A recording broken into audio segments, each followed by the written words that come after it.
सासूबाईचं बाळात नंदबाईचं येणं पुरलं सुरलं शिकायला जोडलं शिकं फुटलं भांडं तुटलं शिकायत होती मोती आणि गणेशराव माझी पती मी त्याची सौभाग्यवती.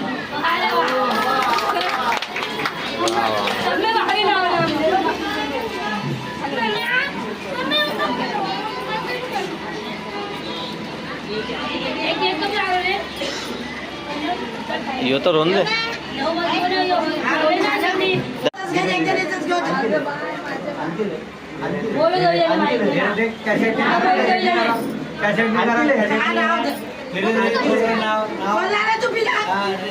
प्रिशा आमच्या भावाचे नाव प्रिशा आहे.